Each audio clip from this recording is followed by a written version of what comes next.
1, 2, 3, come on! Come on, come on.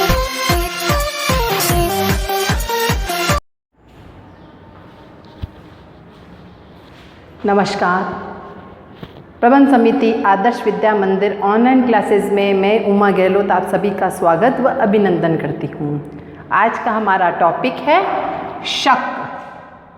शक कौन थे, आज हम उनके बारे में अध्ययन करेंगे। देखिए, आपके सामने उपस्थित ये भारत का मानचित्र है।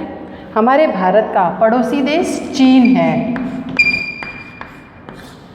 तो शक कहाँ रहते थे, मैं आपकी सर्वप्रथम शक टॉपिक की प्रस्तावना बता रही हूँ। शक कहाँ रहते थे?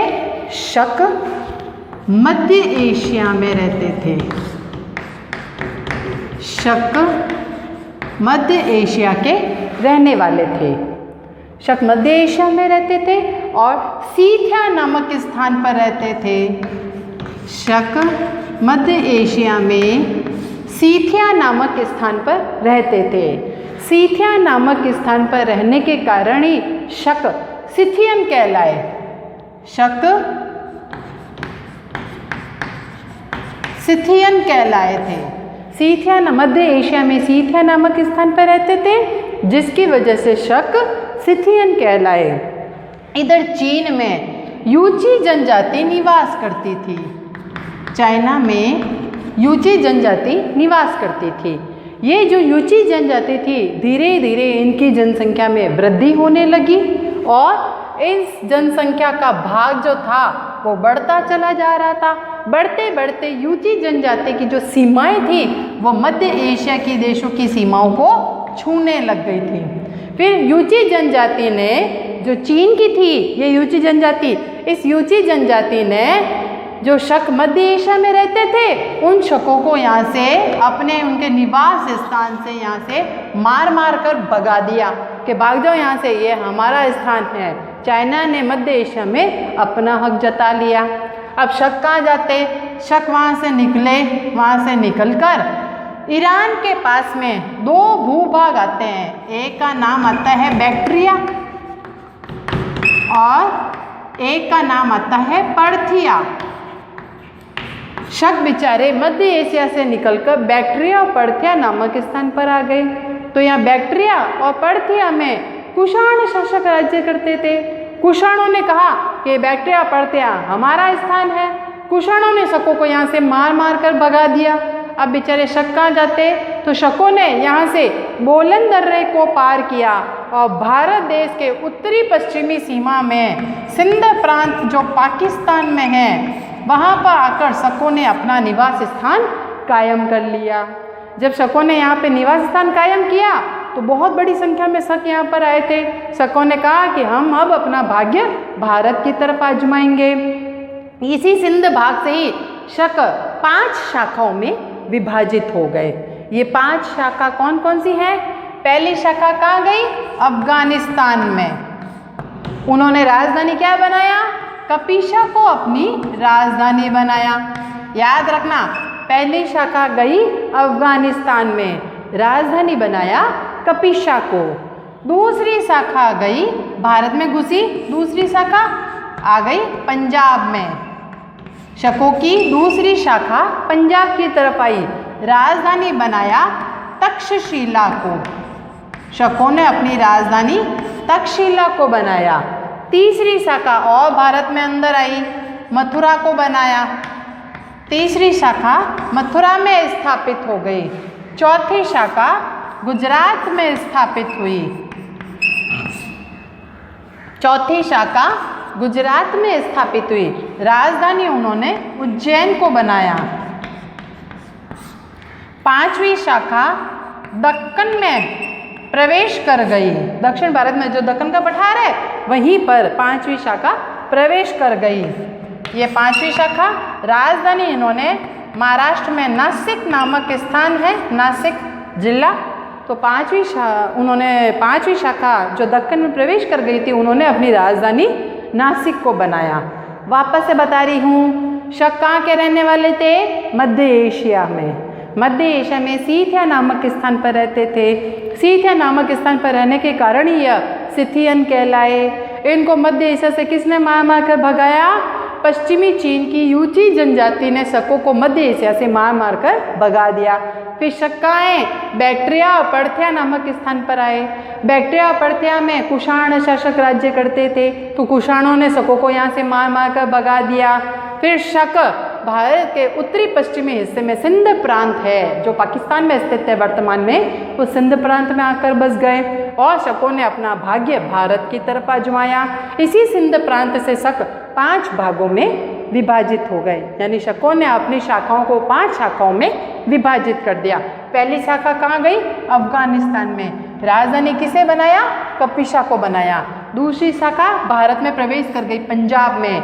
राजधानी तक्षशिला को बनाया। तीसरी शाखा मथुरा में प्रवेश कर गई। चौथी शाखा गुजरात में प्रवेश कर गई और राजधानी उज्जैन को बनाया। 5वीं शाखा दक्कन में प्रवेश कर गई और राजधानी नासिक को बनाया था। तो इस प्रकार शकों ने अपने आप को भारत के कई भागों में विभाजित कर लिया। शकों की इन 5 शाखाओं में आज चलिए देखते हैं हम किसने कितने सालों तक राज्य किया। अफगानिस्तान में शकों ने 200 सालों तक राज्य किया। पंजाब में 200 सालों तक राज्य किया। मथुरा में भी 200 सालों तक राज्य किया। और ये जो नासिक है इसने भी 200 सालों तक राज्य किया। केवल गुजरात जो शाखा थी, गुजरात शाखा ने 400 सालों तक राज्य किया था। तो इस प्रकार शकों ने अपने आप को 5 भागों में बांट लिया और उन्होंने अपना भाग्य भारत की तरफ आजमाया। अब देखते हैं शकों में सबसे ख्याति प्राप्त शासक कौन था। चलिए अपना दूसरा पॉइंट आता है शक शासक रुद्रदमन प्रथम। चलिए, शक शासक रुद्रदमन प्रथम कहाँ का राजा था? गुजरात का। रुद्रदमन के पिताजी थे जिनका नाम था जय। चलिए चलते हैं, हमारा दूसरा पॉइंट है शक शासक रुद्रदमन प्रथम। रुद्रदमन प्रथम गुजरात के राजा थे। यहाँ पर जो शासक राज्य करने आए वो थे जयदमन। तो जयदमन के पुत्र थे रुद्रदमन प्रथम। 5वीं शाखा में थे नासिक के शासक जिनका नाम था नहपान। नहपान 5वीं शाखा के शासक थे। बड़े ही रूढ़ी स्वभाव के ये शासक थे। ये साम्राज्य विस्तार की नीति में विश्वास रखते थे। इन्होंने, जो नासिक के शासक थे नहपान, इन्होंने सातवाहन साम्राज्य पर आधिपत्य स्थापित कर लिया। एक बार गौतमीपुत्र सातकर्णी कहीं बाहर गए हुए थे, तो गौतमीपुत्र सातकर्णी अपने साम्राज्य में उपस्थित नहीं थे, तो मौके का फायदा उठाकर नहपान ने सातवाहन साम्राज्य को अपने साम्राज्य में सम्मिलित कर लिया। जब गौतमीपुत्र सातकर्णी को पता चला कि मेरे साम्राज्य को नहपान ने अपने साम्राज्य में सम्मिलित कर लिया है, तो गौतमीपुत्र सातकर्णी को बड़ा क्रोध आया। गौतमीपुत्र सातकर्णी ने तय कर लिया कि मैं अपने साम्राज्य को वापस पाकर रहूँगा। इसीलिए गौतमीपुत्र सातकर्णी ने 124 ईस्वी में नहपान के साथ में युद्ध किया और नहपान का वध कर दिया और अपने खोए हुए साम्राज्य को पुनः दोबारा पा लिया। इसी के साथ ही 5वीं शाखा, नहपान के वध होने के साथ ही 5वीं शाखा जो नासिक की शाखा थी, शक शाखा का पतन हो गया। अब बची खाली चौथी शाखा। देखो 200 सालों तक अफगानिस्तान ने राज्य किया, धीरे धीरे उसका पतन हो गया। पंजाब की शाखा का पतन हो गया, मथुरा की शाखा का पतन हो गया। 5वीं शाखा नहपान के वध होते ही 5वीं शाखा का भी पतन हो गया। बची चौथी शाखा जो गुजरात में थे, जयदमन थे, उनकी शाखा बची हुई थी जिन्होंने 400 सालों तक राज्य किया था। जयदमन की मृत्यु के पश्चात इनके पुत्र थे रुद्रदमन प्रथम, उन्होंने शासन कार्य संभाल लिया था। रुद्रदमन जो प्रथम थे योग्य शासक थे, अपनी प्रजा की भलाई के लिए हमेशा तत्पर रहते थे। चलिए, सुदर्शन झील का जीर्णोद्वार हमारा अगला पॉइंट है। आपकी बोर्ड परीक्षा में 4 प्रकार के प्रश्न आते हैं। पहला प्रश्न आते हैं सुदर्शन झील का निर्माण किसने करवाया। प्रश्न दूसरा आता है नहरें किसने निकाली। प्रश्न नंबर 3 आता है सुदर्शन झील का पुनर्निर्माण किसने करवाया। और चौथा प्रश्न आता है सुदर्शन झील का जीर्णोद्वार का कार्य किसने संपन्न करवाया। ये 4 प्रकार के प्रश्न आपकी बोर्ड परीक्षाओं में आते हैं। पहला प्रश्न है निर्माण किसने करवाया, तो ध्यान रखें राजा थे चंद्रगुप्त मौर्य। राजा थे चंद्रगुप्त मौर्य। उनका एक गवर्नर था जिसका नाम था वैश्यपुष्यगुप्त। वैश्यपुष्यगुप्त द्वारा सुदर्शन झील का निर्माण संपन्न करवाया। राजा थे चंद्रगुप्त मौर्य, उन्होंने अपने गवर्नर वैश्यपुष्यगुप्त को कहकर सुदर्शन झील का निर्माण संपन्न करवाया। अब आता है सुदर्शन झील पर नहरें किसने निकाली? तो सुदर्शन झील पर नहरें निकालने का कार्य सम्राट अशोक ने संपन्न किया था। प्रजा को सिंचाई की सुविधाएं उपलब्ध करवाने हेतु सम्राट अशोक ने सुदर्शन झील पर नहरें निकाली थी। अब आता है पुनर्निर्माण किसने करवाया? तो राजा थे स्कंदगुप्त। राजा थे स्कंदगुप्त, उनका गवर्नर था पर्णदत्त। राजा स्कंदगुप्त जिनका गवर्नर पर्णदत्त के पुत्र चक्रपालित से संपन्न करवाया था।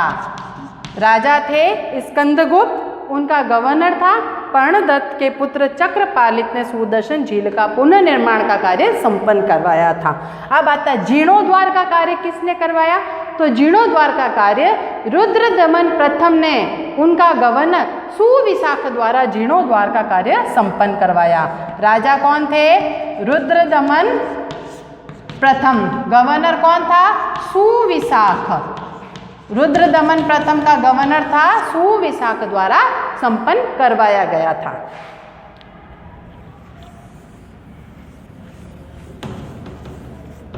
चलिए अब आता है साम्राज्य विस्तार। रुद्रदमन का साम्राज्य विस्तार कहाँ से कहाँ तक था?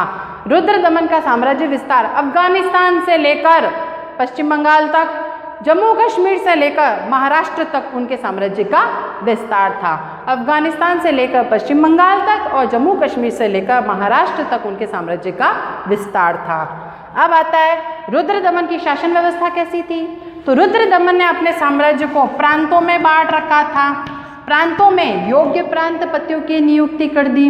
अपने साम्राज्य में उसने मंत्री परिषद की नियुक्ति की थी। राजा को कोई सलाह देने के लिए जो कर्मचारी होते थे तो रुद्रदमन उन कर्मचारियों को सचिव कहता था। कोई राज्यज्ञ और नीतियों में सलाह देने वाले जो कर्मचारी होते थे तो उन्हें वह कर्म सचिव कहता था। वापस से बता रही हूँ, साम्राज्य को प्रांतों में बांटा, प्रांतों में योग्य प्रांतपतियों की उसने नियुक्ति कर दी। ये प्रांतपति शासन व्यवस्था संभालते थे। मंत्री परिषद की उसने नियुक्ति की थी। उसने अपने साम्राज्य में मंत्री परिषद की भी नियुक्ति कर दी। कोई राज्य को सलाह देने वाले जो कर्मचारी होते थे उन्हें वह सचिव कहता था। राज्याज्ञा में राज्य की जो और भी राज्याज्ञा कोई नीति जारी करनी है तो सलाह देने वाले अन्य कर्मचारी होते थे उन्हें वह कर्म सचिव कहता था। कुल मिलाकर उसकी शासन व्यवस्था जो थी वो धर्म आधारित थी। रुद्रदमन की शासन व्यवस्था धर्म आधारित थी। अब आता है रुद्रदमन का व्यक्तित्व कैसा था? व्यक्तित्व का धनी स्वभाव का व्यक्ति था, सौंदर्य का स्वामी था, शास्त्र युद्ध कला में प्रवीण था, पहाड़ पर चढ़ना आता था, तलवार चलाना आता था, ढाल में प्रवीण था, हाथी घोड़े रथ आदि के संचालन में प्रवीण था, संस्कृत का ज्ञाता था, तर्कशास्त्र में निपुण था, संगीत का ज्ञाता था, शास्त्रों में भी निपुण था, हर प्रकार के वह कार्य कर सकता था, प्रजा से कोई अतिरिक्त कर नहीं लेता था। सुदर्शन झील का उसने जीर्णोद्वार का कार्य संपन्न करवाया। मंत्रियों ने मना किया, उसके बावजूद भी उसने अपना सारा खजाना खाली कर दिया। जनता से कोई अतिरिक्त कर नहीं लेता था, जनता पे कोई धर्म को बलात् नहीं थोपता था। उसने जूनागढ़ लेख में अपनी सारी बातें उत्कीर्ण की। ये जूनागढ़ लेख उसी लेख पर उत्कीर्ण है जिस पर अशोक के 14 शिलालेखों का एक सेट उत्कीर्ण है। और उसके अलावा गुप्त सम्राट स्कंदगुप्त के 2 लेख भी उत्कीर्ण हैं। उसने संस्कृत भाषा को बढ़ावा दिया, चांदी के विशेष सिक्के जारी किए थे।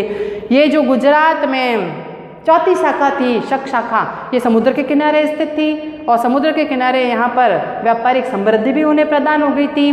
व्यापार के क्षेत्र में दिनों दिन प्रगति होने लग गई थी। रुद्रदमन ने हर प्रकार के अपने यहाँ की प्रजा को जंगली डाकुओं से, जंगली पशुओं से, रोगों से उसने भय मुक्त कर रखा था। तो एक प्रकार से वह श्रेष्ठ शासक था। लेकिन उसके बाद के जो उत्तराधिकारी थे वे सब के सब कमज़ोर थे और कमज़ोर उत्तराधिकारियों में जो सबसे पहला नाम आता है वह है दामजाद। कमजोर उत्तराधिकारियों में दामजाद का नाम आता है। लेकिन कुछ भी हो, शकों का इस समय तक लगभग भारतीयकरण हो चुका था। धन्यवाद।